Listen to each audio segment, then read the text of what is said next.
मेरे साथ भाग चलोगे? कहाँ? जॉगिंग? आजाद करो मुझे इस पिंजरे से। कौन सा पिंजरा? अरे सब कुछ तो है तुम्हारे पास। सब कुछ होकर भी मेरे पास कुछ नहीं था।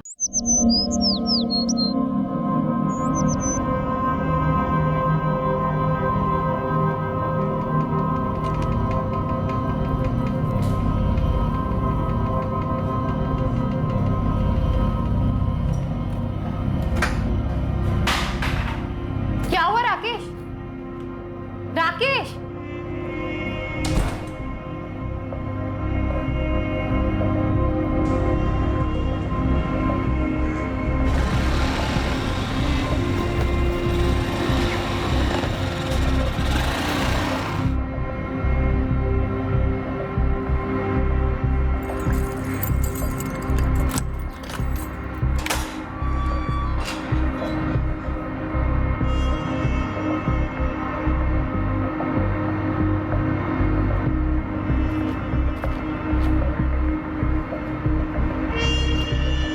क्या ये वसंत, इस महीने भी 1,16,000 का ओवर टाइम दे दिया तुमने? सर ओवर टाइम बनता है तो देना पड़ता है।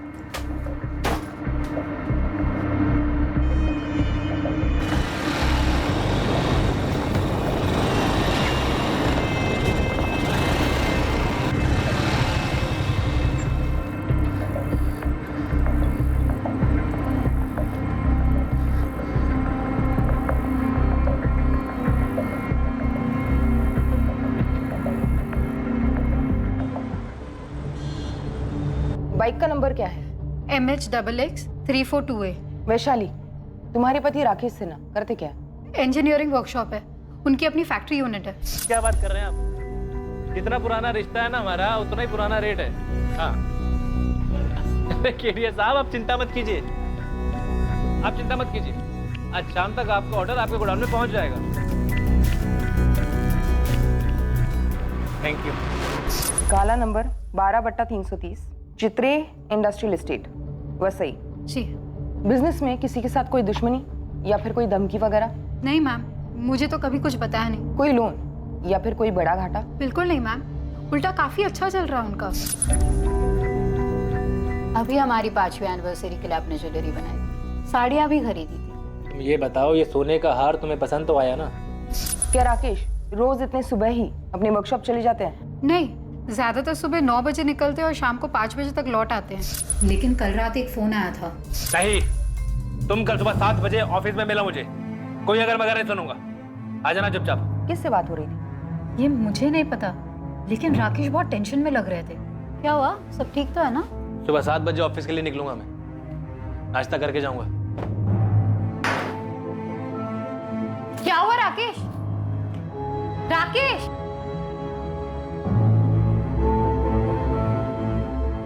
हेलो बॉबी, राकेश कहाँ है? हेलो असलम भाई, राकेश है वहाँ? राजू, तेरे राकेश साहब से बात करा जरा।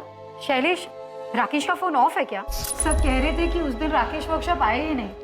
ऐसा पहले कभी नहीं हुआ मैम। देखिए, हमने ऐसे भी केसेस देखे जहाँ पर इंसान काम से बाहर चला जाता है, उसका फोन खराब हो जाता है या स्विच ऑफ हो जाता है। अभी तो सिर्फ 9 बजे, शायद देर रात तक लौट आए। हम अपनी तरफ से काम शुरू करें, कुछ खबर मिलती है आपको बता देंगे। Okay ma'am. सर, राकेश की CDR मंगवाई है और उसके बाइक के लिए लुकआउट जारी किया है। अपहरण उसकी वाइफ कह रही थी सब अच्छा चल रहा है, ज्वेलरी पे ज्वेलरी खरीदी जा रही थी। और छोटे व्यापारियों का किडनैपिंग का सीजन भी चल रहा है इस वक्त। क्या चीज है? कहाँ ले जाएगा मुझे? लेकिन सर, जनरली ऐसे केसेस में किडनैपिंग के तुरंत बाद फिरौती का कॉल आता है। शायद अब आ जाए। स्वाति, राकेश का लैंडलाइन नंबर टैप करो और उसके घर पे सर्वेलेंस लगा दो। सर। नंबर 2, हत्या। कोई पुरानी दुश्मनी या कोई पुराना प्यार?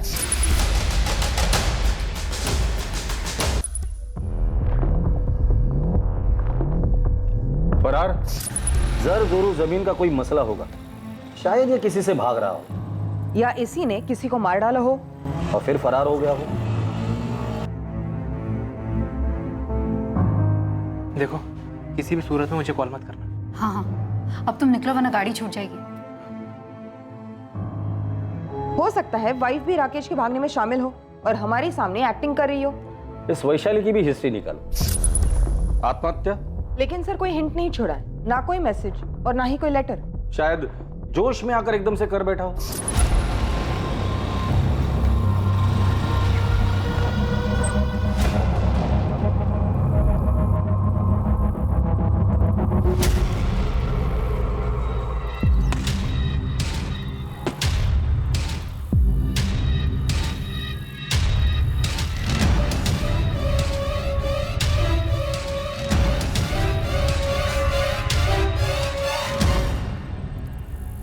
सर मैं खबरियों से कहकर सारी पर्सनल डिटेल्स निकलवाती हूँ। ऑफिस में जाकर जितने भी लोग हैं सबसे बात करो और हर एक का स्टेटमेंट रिकॉर्ड करो। सर जवान आदमी, बिजनेस अच्छा चल रहा है, खूबसूरत पत्नी, आत्महत्या का एंगल मुझे सबसे वीकेस्ट लगता है। स्वाति, कुछ पिंजरे ऐसे होते हैं जो दिखाई नहीं देते, सिर्फ उस पंछी को पता होता है कि उस पर क्या बीत रही है। क्या राकेश सिन्हा किसी ऐसे पिंजरे में कैद था जिससे निकलने का रास्ता सिर्फ आत्महत्या थी? और क्या सिर्फ राकेश पिंजरे में कैद था या और भी लोग थे जो अपने अपने पिंजरों में तड़प रहे थे?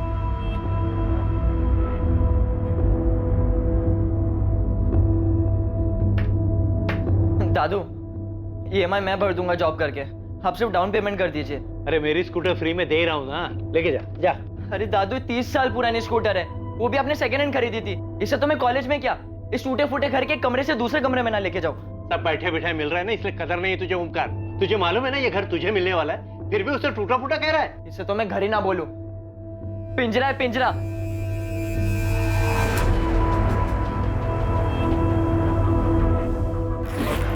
लेकिन सुमित, बिना नौकरी में मुंबई में क्या करोगे?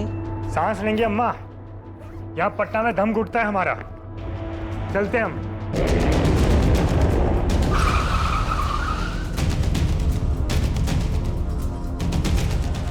मैडम, मैं राकेश सिन्हा का मैनेजर हूँ। मैम, मेरा नाम बॉबी पिंटू है।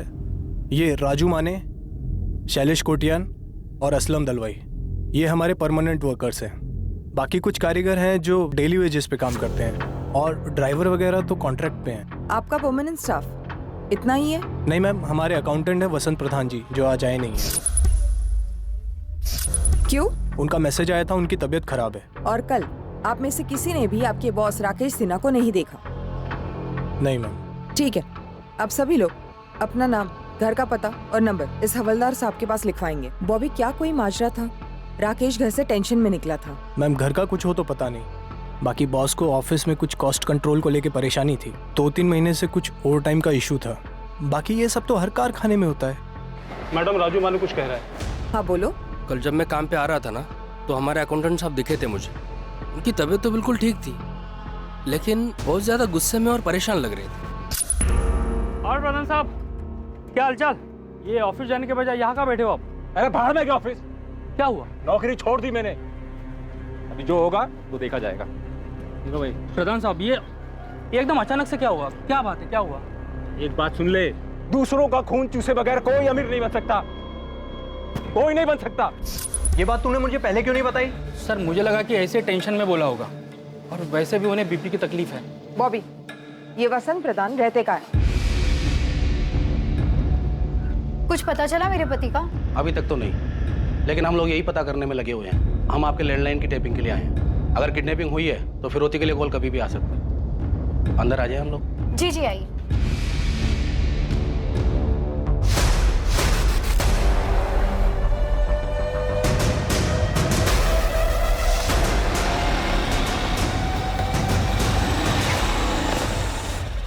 वसंत प्रधान, तुमने राजू से राकेश सिन्हा के यहाँ की नौकरी छोड़ने की बात की थी? हाँ बोला था, राजू से बोला था, और ये सच भी है, मैंने नौकरी छोड़ भी दी। कब और क्यों? परसों रात को मेरी तबीयत सच में डाउन थी, बीपी आई था, तो रात को राकेश सर का फोन आया था।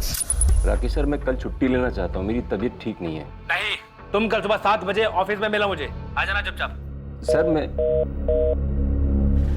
दूसरे दिन यानी कल सुबह 6:55 को ही मैं जब ऑफिस पहुंचा, राकेश सर पहले ही आ चुके थे, और मुझे पहले से ही मालूम था कि उन्हें किस बात का गुस्सा था। कितना कट मिलता है तुझे?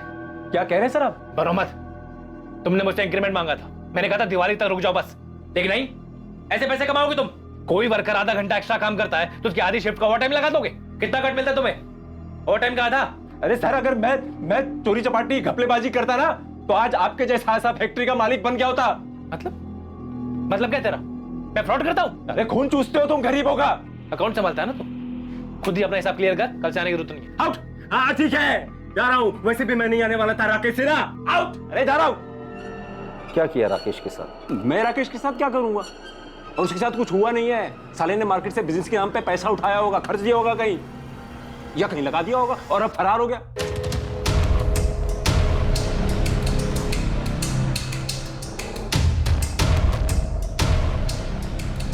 Madam, phone tapping team Vaishali Sinha के साथ है। अभी तक फिरौते के लिए कोई कॉल नहीं आया। फोन पे नहीं, कोई खुद मांग लेकर जा सकता है। घर पे नजर रखो। सर, राकेश सिन्हा के फोन रिकॉर्ड्स। उसका फोन स्विच ऑफ हुआ था 7:30 बजे। लोकेशन? उसका ऑफिस। वो ऑफिस में था। तब से कि मैं झूठ बोल रहा हूँ? मैंने एक पैसे का झूठ नहीं बोला है सर। मैं कभी झूठ नहीं बोलता, और झूठ बोलता तो आज बड़ा आदमी बन गया होता मैं। अभी मैं जाऊं? मेरा सर फट रहा है। ठीक है, जाओ। मैंने इस वसंत के पीछे एक आदमी लगाया है और इसकी सीडीआर मंगवाई। स्वाति, इस राकेश के बाकी 4 एम्प्लॉय, राजू माने, शैलेश कोटियन, असलम दलवाई और मैनेजर बॉबी पिंटो, इन्होंने जो स्टेटमेंट दिया था वो वेरीफाई किया? जी सर, लेकिन शक करने लायक कुछ नहीं निकला। मैंने सबकी सीडीआर मंगवाई। अकाउंटेंट वसंत प्रधान को लगता है कि लेनदारों से बचने के लिए ये राकेश भाग गया होगा। सर, ऐसा भी क्या लोन जिसके लिए वो अपनी फैक्ट्री, वाइफ, घर सब छोड़कर भाग जाएगा? लोन नहीं तो लव अफेयर होगा, और लव में वैसे भी लॉजिक की कोई गुंजाइश होती कहाँ है। प्यार में तो लोग भागते हैं, भगाते हैं, मरते हैं, मार देते हैं, फिर उसी को प्यार भी कहते हैं।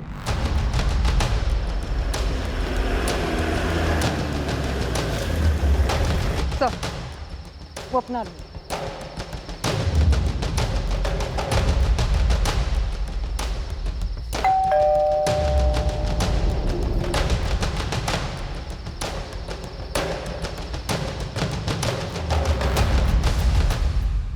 अफेयर मेरे हस्बैंड का?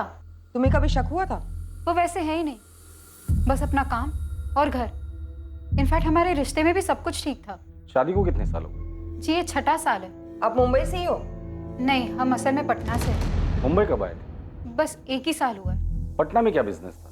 यही सेम बिजनेस था। तो फिर पटना क्यों छोड़ा? मैडम, राकेश हमेशा से मुंबई आना चाहते थे, उनके बड़े अरमान थे। वहाँ शादी से पहले राकेश की कोई गर्लफ्रेंड थी? मैंने कभी पूछा नहीं, उन्होंने कभी बताया नहीं, पर मैं ये दावे के साथ कह सकती हूँ कि ना उनका कोई अफेयर था और ना है। हो सकता है राकेश ने किसी को छोड़ा और उसने ये बदला लिया।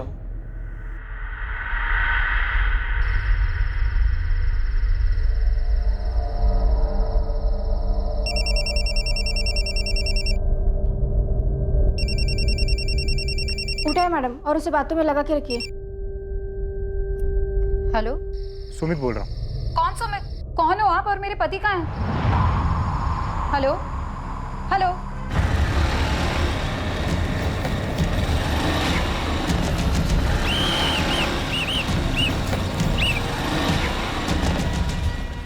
हेलमेट निकालो, लाइसेंस दिखा।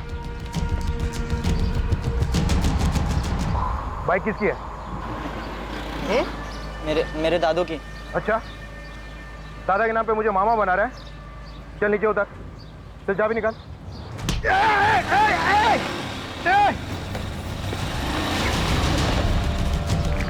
कंट्रोल रूम, रेड अलर्ट वाली motor bike number MS XX 342 है, साने गुरुजी रोड की तरफ गई है।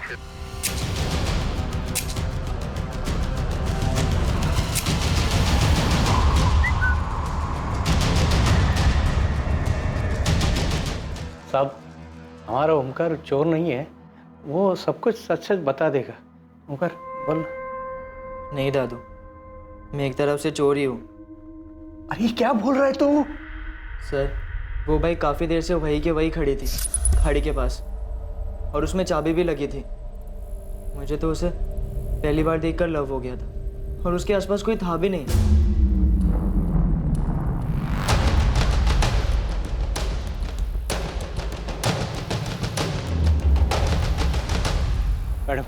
मैडम, मेरे पोते को माफ कर दीजिए, मेरा और कोई सहारा नहीं है। एक्चुअली मैम, मैं 2-3 दिन चलाकर यही छोड़ने वाला था, वापस रख तो नहीं सकता था मैम। Ma'am please, sorry. तो फिर ली क्यों तूने? तू आगे जाके जॉब करके लोन पे बाइक ले सकता था। उसमें टाइम लगता है ना मैम, और मुझे खाई थी। सर को बोल के छोड़ दो ना ma'am, please. Sir, Swati, accountant Vasant का कहना है कि उसके सेठ राकेश ने मार्केट से पैसे उठाए होंगे। मुझे लगता है टेंशन में आके बाइक वहां खड़ी कर यहाँ से कूद गया हो। सर ड्राइवर्स को काम पे लगाते थे। और पटना पुलिस फोन करके पता करो कि इस आदमी की माली हालत क्या थी। हो सकता है 1 साल पहले कर्जदार से बचने के लिए वो मुंबई शिफ्ट हुआ हो। जी सर, मैं आज ही बात करती हूँ पटना पुलिस से। सर इस लड़के का क्या करें? माइनर है, सॉरी बोल रहे हैं। दादाजी का इसके अलावा और कोई नहीं है। 17 वर्षीय ओमकार कदम को पुलिस ने वार्निंग देकर और अंडरटेकिंग लेकर जाने दिया, लेकिन केस खत्म होने तक उस पर नजर रखने के ऑर्डर्स भी दिए गए। दूसरी तरफ पटना से राकेश के अतीत से जुड़े कई सुराग मिलने वाले थे, जो कि इस केस की नींव थे। और तीसरी ओर पुलिस के डाइवर्स के हाथ कुछ ऐसा लगने वाला था जो इस केस को एक नई दिशा देने वाला था। लेकिन अहम सवाल अब भी यही था कि क्या राकेश सिन्हा ने वाकई में आत्महत्या की थी?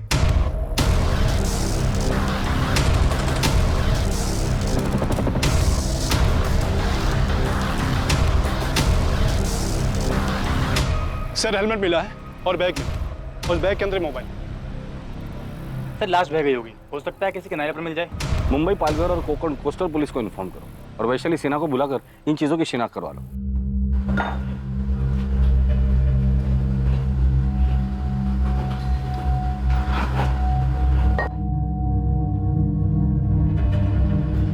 अरे असलम भाई,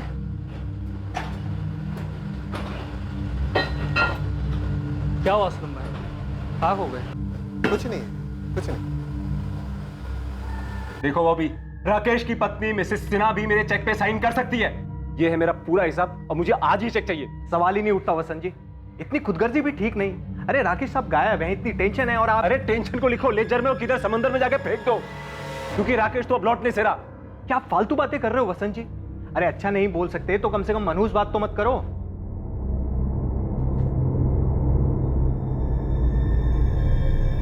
क्या हुआ, कुछ कहना चाहता है ओमकार? मैं तेरे बाप का भी बाप हूं, मुझे मालूम है तू कुछ कहना चाहता है, कुछ छुपा रहा है मुझसे। पुलिस ने बड़ी मुश्किल से माफी दी, बोल क्या बात है? मैं जरा बाहर घूमने जा रहा हूँ, स्कूटर ले जाऊं? हाँ ले जा। देखो ओमकार, तूने गलती की, उसकी माफी भी मिल गई, लेकिन जिंदगी भर ऐसा कोई काम नहीं करना जिसकी वजह से तेरे मरे हुए माँ बाप को ठेस पहुंचे और मेरी सारी मेहनत जाया हो जाए।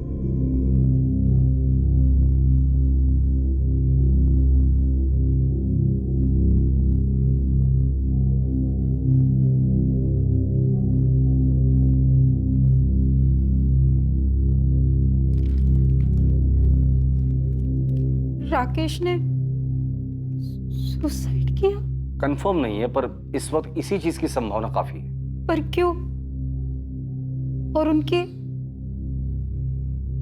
बॉडी?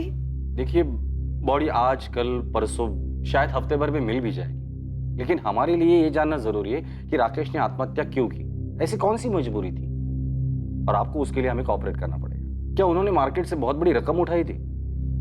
ऐसा कुछ नहीं था सर, मैं आपको बता चुकी हूँ, सब सही चल रहा था और अब ये सब। आप श्योर हैं ये सब सामान आपके पति राकेश का ही है? जी मैम, मुझे विश्वास नहीं हो रहा कि मेरे पति सुसाइड कर सकते।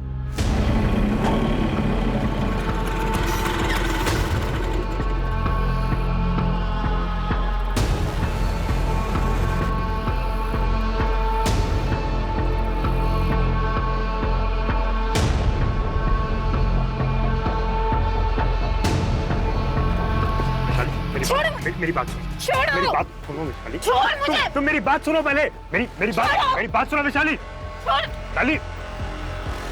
छोड़।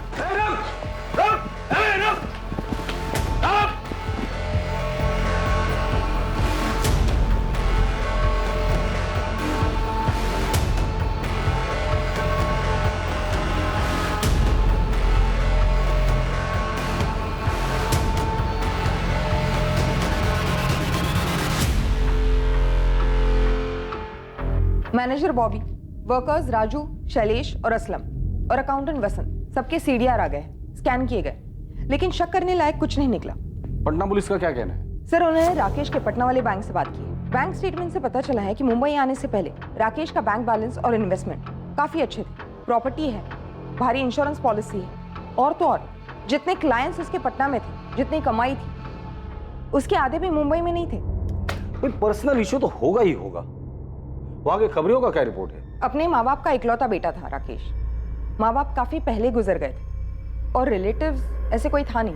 पटना में जहां वो रहता था वहां उसका कोई दोस्त पड़ोसी होगा ही होगा। सर जैसे यहाँ के पड़ोसियों ने बताया, कुछ थे दोनों एक साथ वगैरह, वहां के पड़ोसियों ने भी यही कहा, सिवाय एक बूढ़ी औरत की। ये बताओ, तुम जानना क्यों चाहती हो?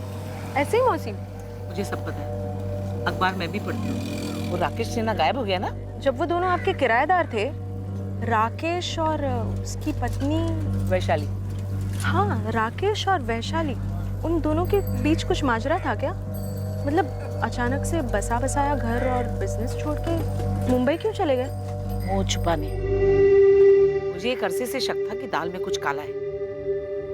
लोग कहते हैं कि बुढ़ापे में आंखें और कान कमजोर हो जाते हैं, लेकिन मेरे साथ तो उल्टा ही हो गया था।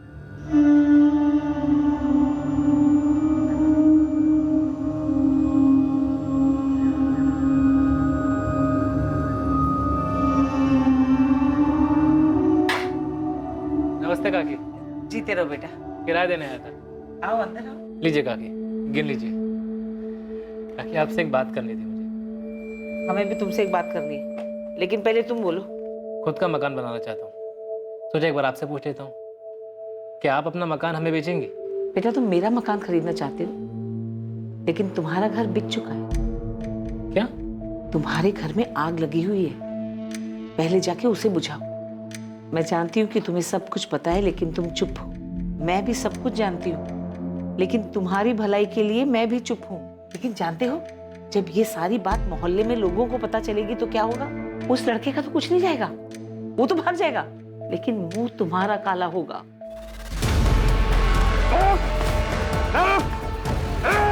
हमसे बच के नहीं जा सकता साले।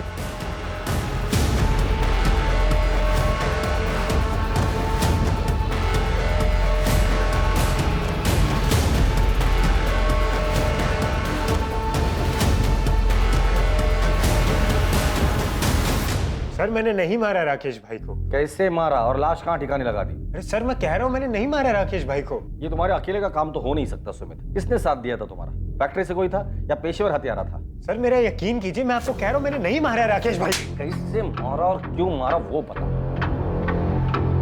हाँ, अफेयर हुआ था सुमित के साथ। हुआ था या अभी भी चल रहा है? तुमने और सुमित ने मिलकर राकेश को ठिकाने लगा दिया? नहीं मैम, मैं तो सुमित को पूरी तरह से भुला चुकी थी। पटना में बैठे मैं वैशाली को बुला नहीं पा रहा था, दम घुट रहा था मेरा। ऐसा लग रहा था जैसे जैसे किसी ने मुझे पिंजरे में बंद कर दिया। मिले कैसे थे उसे और राकेश को कैसे जाना? मैं वो पटना वाली फैक्ट्री में उनका असिस्टेंट था। प्रणाम भाभी। तो भैया ने फाइल मंगाई है इनकम टैक्स पर। अंदर आओ। कोई मेहमान आ रहे हैं? सिर्फ तुम्हारे लिए बनाए हैं।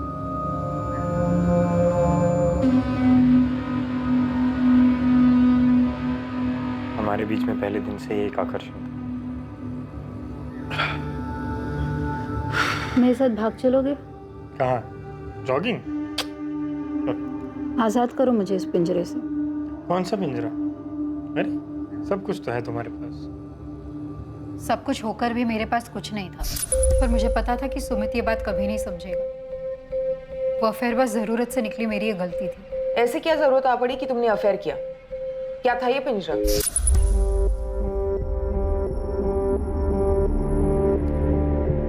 कम से कम मेरी तरफ देखो तो सही राकेश। ऐसे पीठ दिखाने से तो प्रॉब्लम हल नहीं होगी ना। कौन सी प्रॉब्लम है शाली? कौन सी प्रॉब्लम? यही कि मैं तुमसे दिल से प्यार करता हूँ, दिन रात हमारे भविष्य के लिए मेहनत करता रहता हूँ। वैशाली ठीक है ना, बच्चा नहीं हो रहा है तो 1-2 साल में हो जाएगा। बात सिर्फ बच्चा होने ना होने की नहीं है, वो अलग मसला है। मसला है इस बेडरूम का, जो तुम्हारी और मेरी दोनों की खुशी के लिए बना है। 4 साल से कह रही हो राकेश, डॉक्टर के पास चलते बात करते हैं किसी से। वैशाली तुम्हें क्या बात करनी है किसी डॉक्टर से? क्या कहना है किसी को? यही कि हम दोनों के बीच में संबंध बेहतर कैसे कर सकते हैं, कैसे खुश रह सकते हैं, एक दूसरे को सैटिस्फाई कैसे कर सकते हैं। वैशाली मैं सेटिस्फाई हूँ, तुम्हें क्या चाहिए मुझे समझ में नहीं आ रहा है। तुम हमारी प्राइवेट जिंदगी की दुनिया में नुमाइश क्यों करना चाहती हो? कौन सी प्राइवेट जिंदगी? हाँ, कौन सी प्राइवेट जिंदगी? एक झूठ ही जी रहे थे हम, एक झूठ जो राकेश ने खुद को बोल रखा था कि सब कुछ सही है, कोई प्रॉब्लम नहीं है। देखो जो हुआ सो हुआ, मैं इसे तुम्हारी गलती समझकर माफ करने के लिए तैयार हूँ। मुझे माफी नहीं राकेश, डिवोर्स चाहिए। मैंने मुंबई में सारी सेटिंग कर ली है, अगले हफ्ते मुंबई निकल रहे हैं हम। मुझे मुंबई नहीं जाना। वहाँ कौन है हमारा? तभी तो मुंबई जा रहे हैं, क्योंकि वहाँ हमारा कोई नहीं है। वहाँ हमारे बारे में किसी को कुछ पता नहीं होगा। लेकिन हमें तो पता होगा हमारे बारे में। उसे खुद से कब तक छुपाते रहेंगे राकेश? क्रेडिट कार्ड है तुम्हारे पास, जितनी भी शॉपिंग करनी है दिल खोल के कर लो। जिससे भी मिलना है एक आखिरी बार मिल लो। और मैं वो आखिरी बार भी सुमित से नहीं मिली। और अब राकेश गायब क्या हो गए, ये सुमित अचानक से पूरे 1 साल बाद यहाँ धमक गया है। वैशाली ने बोला था मुझसे कि राकेश भाई हमारे बारे में सब कुछ जानते हैं, लेकिन उन्होंने कभी सामने से मुझे कुछ नहीं पूछा और ना ही नौकरी से निकाला। मुझे थोड़ा बुरा भी लगता था, लेकिन अफेयर जारी रखा। मेरी तरफ से तो कभी खत्म ही नहीं हुआ था सर, लेकिन वैशाली ने उसके बाद मुझे कभी कांटेक्ट नहीं किया। उसके बावजूद तुम यहाँ मुंबई में आ गए और फिर दोनों ने मिलकर राकेश को मार डाला। नहीं सर, बिल्कुल नहीं। जब मैंने अखबार में पढ़ा कि राकेश भाई गायब हो गए हैं, शायद सुसाइड हुआ हो, मर्डर हुआ, मुझे लगा मुझे वैशाली के साथ होना चाहिए, शायद फिर से हमारा रिश्ता जुड़ जाए। मैम ऐसा कुछ था ही नहीं हमारे बीच, बस 4-6 दफा फिजिकल संबंध हुए थे। मेरी गलती थी, मैंने डिवोर्स मांगा, राकेश ने दिया नहीं। मैंने समझौता कर लिया था अपने तकदीर के साथ, कबूल कर लिया था कि मुझे शायद इस जिंदगी में वो शारीरिक सुख नसीब नहीं होगा। वैशाली, क्या तुम्हें ऐसा लगता है कि तुम्हारे सुमित वाले अफेयर की वजह से राकेश को अपनी कमियों का ज्यादा एहसास हुआ और उसने आत्महत्या कर ली हो? अगर ऐसा होता तो वो कभी तो जताते, कुछ तो बोलते, पर ऐसा कभी नहीं हुआ। और वो आत्महत्या करने वाले आदमी नहीं है। तो फिर सुमित ने राकेश का कत्ल कर दिया हो? माना मैं उसके लिए यहाँ चला आया, उसे कभी बुला नहीं पाया, लेकिन मैं इतना गया गुजरा इंसान भी नहीं हूँ कि किसी का कत्ल करने का सोचूं। सर, राकेश भाई के गायब होने में मेरा कोई हाथ नहीं है। तुम्हारा हाथ है या और हाथों ने तुम्हारा हाथ बटाया था, ये तो बहुत जल्द पता चल ही जाएगा सुमित।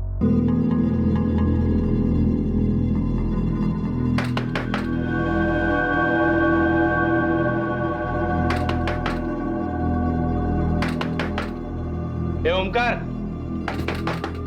ओमकार, क्या हुआ? इतना वक्त क्यों लगा दरवाजा खोलने में? अरे पसीना क्यों आया? वो एक्सरसाइज कर रहा था ना, मैंने खाना गर्म करके खा लिया है। दोस्तों से मिल के आता हूँ जरा। इस वक्त? हाँ, वो कल टेस्ट है ना, तो तैयारी करनी है।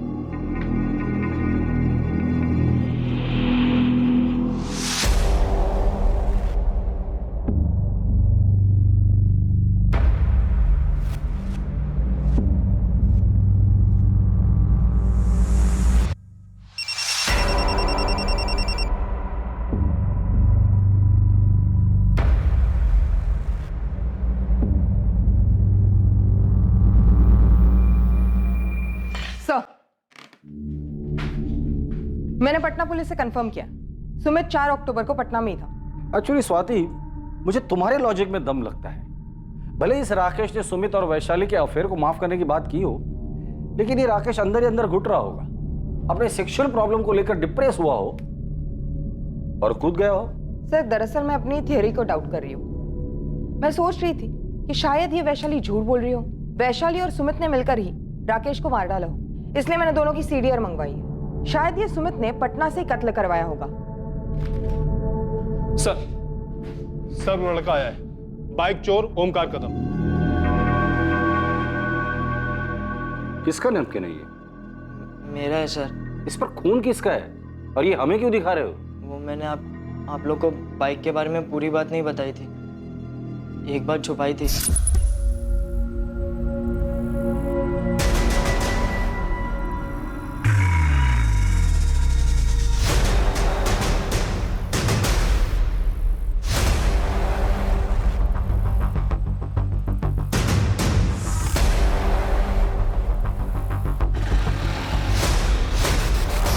इतनी इंपॉर्टेंट बात तुमने हमसे छुपाई क्यों? वो मुझे लगा कि आप लोग मुझ पर शक करेंगे। तो अब तुम्हें अचानक ऐसे क्यों लगा कि हम तुम पर शक नहीं करेंगे? आप लोग ने मुझ पर भरोसा किया, मुझे जाने दिया, और दादू भी बोले कि मुझे आप लोग ने एक चांस दिया है, इसलिए मुझे लगा इससे आपकी हेल्प हो जाएगी। शायद उस आदमी ने सुसाइड नहीं किया हो, उसका मर्डर हुआ। Excuse me sir. हेलो, हाँ कामड़ी, तुरंत सर्च पार्टी भेजो। ओमकार, तुम जरा बाहर बैठो। जी सर, राकेश का लोडर असलम दलवाई आज दिन भर से घर से नहीं निकला, और जब नजर रखने वाले बंदे दरवाजा तोड़कर अंदर गए तो घर पे कोई नहीं था और पीछे की खिड़की खुली थी।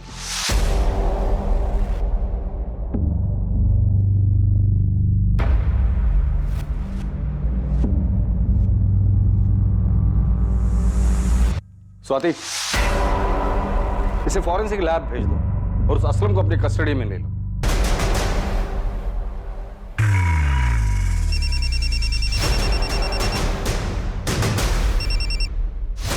क्या है वसंत जी? अरे मुझे मेरे पैसे कब मिल रहे हैं? ये लगभग साबित हो चुका था कि राकेश सिन्हा का कत्ल किया गया था, लेकिन ये कत्ल किया क्यों गया, इसके पीछे का मकसद क्या था, इसके पीछे आखिर था कौन? इन सवालों के जवाब मिलने अभी बाकी थे। इस कत्ल की हकीकत सामने आने के लिए असलम दलवाई का हाथ लगना जरूरी था। असलम भाई? नहीं नहीं मैडम, एकदम गाय आदमी है, वो क्यों सर का मर्डर करेगा? और असलम भाई का कभी किसी के साथ पंगा नहीं हुआ है मैडम, जरूर आपको कोई गलतफहमी हुई। तो फिर ये असलम फरार क्यों हुआ? फोन भी स्विच ऑफ है। उसे पता चल गया था कि हम उस तक बहुत जल्द पहुंचने वाले, इसलिए मौका देखते ही भाग गया। कोई ऐसी जगह पता है जहां वो छुप सकता है? हाँ, उसके गांव का एड्रेस है हमारे पास। हमने पता किया, वो वहां नहीं है।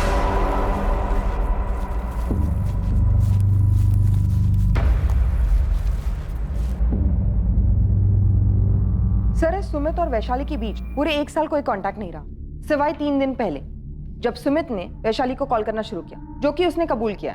दोनों की कॉल लिस्ट में ऐसा कोई नंबर भी नहीं जिससे उन पर शक जाए। लेकिन एक गौर करने वाली बात है, हाल ही में अकाउंटेंट वसंत प्रधान की तरफ से वैशाली को कई कॉल्स किए गए।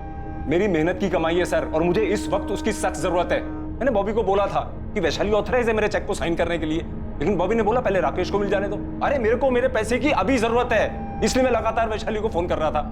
बोलिए क्या गुनाह किया मैंने?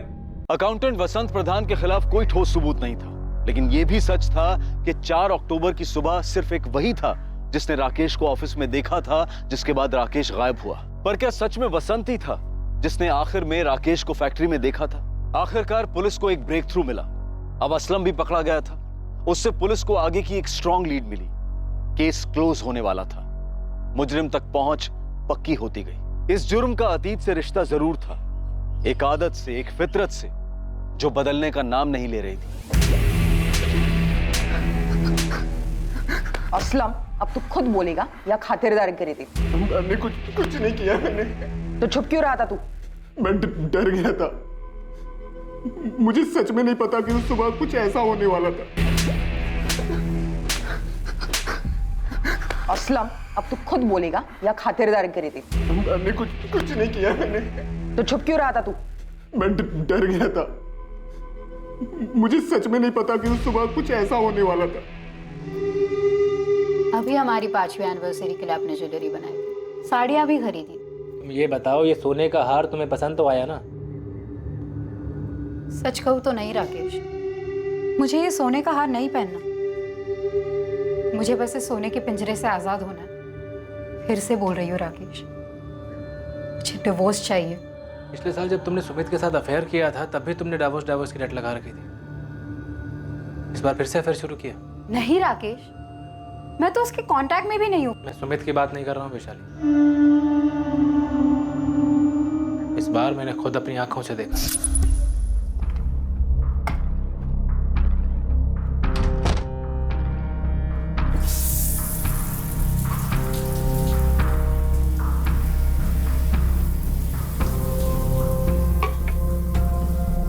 वैशाली, मैं बॉम्बे साइड जा रहा हूँ, 2 पार्टीज की मीटिंग है, देर रात लौटूंगा। ठीक है।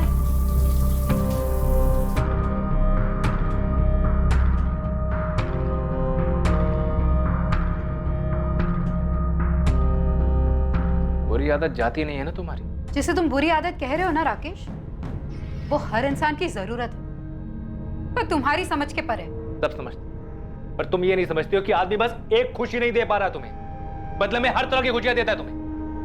तुम्हारे नाम की एफडी, जमीन, कंपनी में पार्टनरशिप, हर तरफ तुम्हारा नाम लिखवाता हूं मैं। साड़ियां लेके देता हूं, जेवर लेके देता हूं, सब तो लेके देता हूं तुम्हें, लेकिन नहीं, तुम्हें तो बस जानवर की तरह बिस्तर। एक बात बताओ, अगर तुम्हें भूख लगी हो और मैं तुम्हारे लिए गाना गाऊं तो, या घर सजाओ तो, या खुद सज सज कर तुम्हारे पैर दबाओ तो, इससे तुम्हारे पेट की भूख मिटेगी? विशाली, दुनिया में से कई जोड़े हैं जो बिना एक दूसरे के साथ शारीरिक संबंध बनाए खुश रहते हैं। उन लाखों जोड़ों ने आके तुम्हें खुद बताया या तुम गए थे उनके बेडरूम्स में देखने? विशाली, मैं दूसरी बार भी तुम्हें माफ करने की। प्लीज प्लीज, माफी शब्द का इस्तेमाल भी मत करना तुम। और एक बात और सुन लो, ये जो बार बार तुम जेवर साड़ी की बातें करते हो ना, इससे मुझे घिन आती है। इसलिए नहीं कि तुम इन सबसे मेरी बेडरूम की नाखुशी को खरीदना चाहते हो, बल्कि इसलिए क्योंकि ये अपने आप में भद्दे है, मेरी पसंद के नहीं है, जरा भी नहीं। तुम सब कुछ सिर्फ और सिर्फ अपनी पसंद से लाते हो। कभी मेरी पसंद नापसंद जाने की कोशिश की तुमने? बस अपने लोगों में अपना नाम रोशन करवाना चाहते हो। समाज में भले ही लोग तुम्हें किसी हीरो का खिताब देते होंगे, लेकिन मेरे लिए तुम सिर्फ एक जीरो हो। मैं तुम्हारे नाम के आगे से सारे जीरो काट देता हूं। एक तमड़ी भी नहीं दूंगा तुम्हें। इंश्योरेंस से लेकर प्रॉपर्टी से लेकर हर जगह से तुम्हारा नाम मिटा देता हूं। फिर तलाक दूंगा तुम्हें। उसके बाद ये वीडियो ऑनलाइन डाल दूंगा ताकि हर कोई इसका मजा ले पाए। तुम्हारे माँ बाबा, भाई बहन सब, और तुम्हारे प्रेमी की पत्नी, सबकी फैमिली, सबके सब। कुछ दिनों तक राकेश और वैशाली के बीच भारी तनाव रहा। नहीं, तुम कल सुबह 7 बजे ऑफिस में मिलो मुझे। कोई अगर मगर नहीं सुनूंगा। क्या हुआ? सब ठीक तो है ना? सुबह 7 बजे ऑफिस के लिए निकलूंगा मैं। और आखिरकार वो दिन आ ही गया जब इस साजिश को अंजाम दिया जाने वाला था।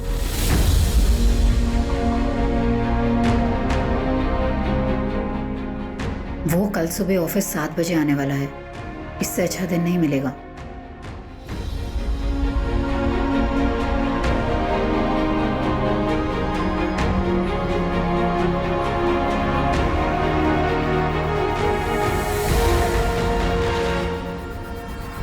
निकल गया।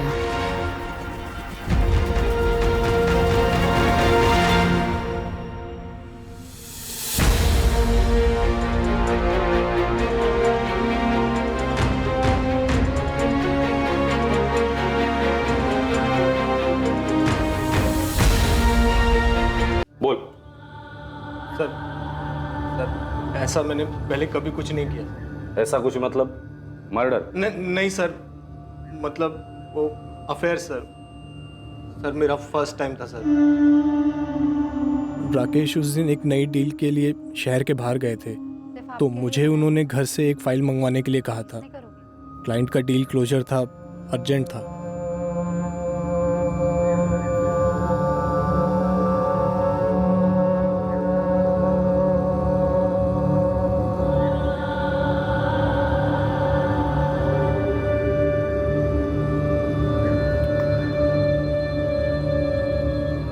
उसे पता चल गया बॉबी। क्या? कभी?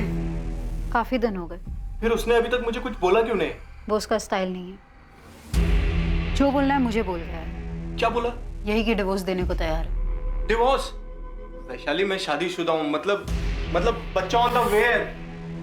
तुमसे शादी करने की बात नहीं कर रही हूँ। मैं खुद ऐसा डिवोर्स नहीं चाहती जहाँ वो सारी प्रॉपर्टी, इंश्योरेंस कंपनी, हर जगह से मेरा नाम निकाले।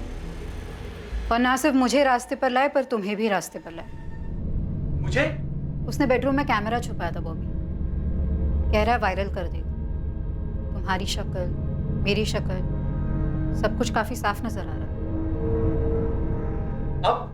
अब कुछ नहीं, बस राकेश को मार डालना होगा। क्यों जोक कर रही हो वैशाली?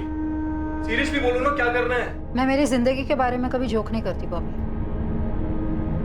हम उसे मार डालेंगे। कंपनी की 50% पार्टनरशिप तुम्हें दूंगी और हमारी बेडरूम की पार्टनरशिप जारी रहेगी जब तक दोनों में से कोई बोर ना हो जाए। ये घर, पटना वाला घर, इंश्योरेंस का पैसा और बैंक में जो कुछ भी है सब कुछ तुम्हें मिलेगा ना? अब आए ना लाइन पर। सारे पैसों का 20% तुम्हें दूंगी। अब बोलो कब और कैसे करना? आज दुनिया से भी जाएगा। सब कुछ तैयार है। हम लोग फ़ोन या एसएमएस पर कभी बात नहीं करते थे, सिर्फ सोशल नेटवर्क पर या मैसेंजर पर, इसलिए आप लोगों की नज़र में कभी नहीं आए। मुझे या वैशाली को पता नहीं था कि राकेश ने अकाउंटेंट वसंत जी को ही बुलाया था मीटिंग के लिए।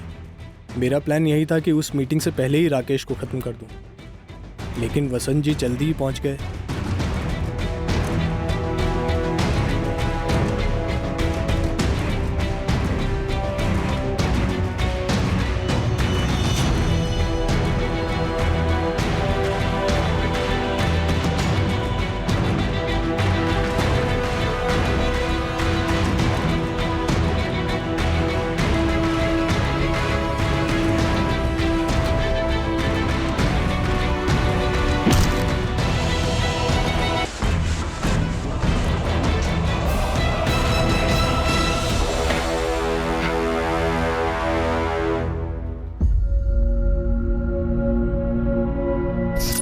मुझे राकेश सर ने खुद एक रात पहले फोन किया था। किस बारे में? जी सर। असलम, कल 7:30 बजे आ जाना ऑफिस। जी सर। सर वो किस लिए सर? हमारा काम बढ़ाने का सोच रहा हूँ। पूरा गाला मैनेज कर सकोगे बतौर मैनेजर? जी सर, आराम से सर। इसलिए गया था मैं वहां, कितने अरमान लेकर, और क्या देखता हूं, और क्या किया मैंने, इतना बड़ा गुनाह। सुन, काम कर, मेरे साथ ऊपर सेप्टिक टैंक पर चल। राकेश सर की बॉडी को ठिकाने लगाना है और एक खून भी साफ करना है। देख, ये कांड शांत होने तक किसी को कुछ नहीं पता, ठीक है? जैसे ये कांड शांत हो जाएगा ना, मैं तेरे को मैनेजर बनाऊंगा, पक्का। मैंने डर के मारे आप लोगों को भी झूठ बोला कि राकेश सर आए ही नहीं, जबकि आए थे। तो बॉबी ने उन्हें मार भी दिया। बॉबी, लाश अब भी वही है सेप्टिक टैंक में? बैग, मोबाइल और हेलमेट नदी में किसने फेंका?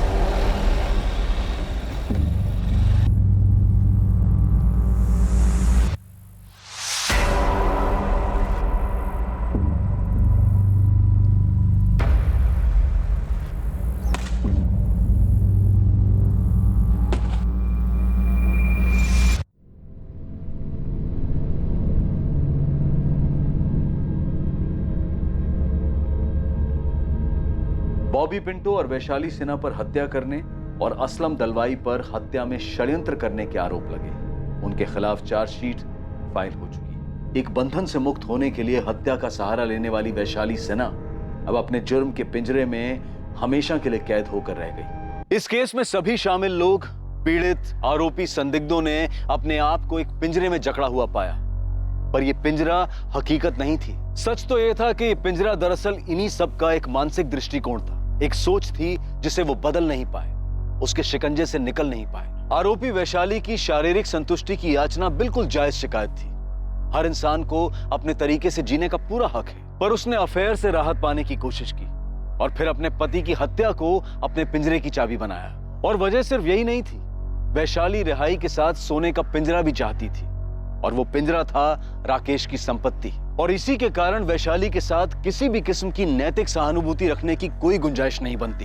दूसरी तरफ राकेश ने खुद अपने आप को एक झूठ के पिंजरे में कैद किया हुआ था। सच जानते हुए भी वो इस भ्रम में जीना चाहता था कि दुनिया की हर खुशी पैसे से खरीदी जा सकती है। उसने अपनी पत्नी की जरूरतों को नजरअंदाज करके और फिर उसे ब्लैकमेल करके एक ऐसा रास्ता अपनाया जहां हर कदम पर जुर्म का साया दस्तक दे रहा था। सही समय पर सही कदम उठाने से इन सब की जिंदगी इस तरह उलझने से बच सकती थी, कई जानें बच सकती थी, जिंदगियां पिंजरों की कैद से रिहा हो सकती थी। और ऐसा होना तभी संभव है जब इंसान अपनी सोच, अपने दृष्टिकोण को बदले, खुद इस पिंजरे से बाहर निकलने की कोशिश करे, क्योंकि इस पिंजरे की चाबी हर इंसान के अपने हाथ में ही होती है। अब मैं अनूप सोनी आपसे विदा लेता हूं, फिर मुलाकात होगी एक और नए केस के साथ।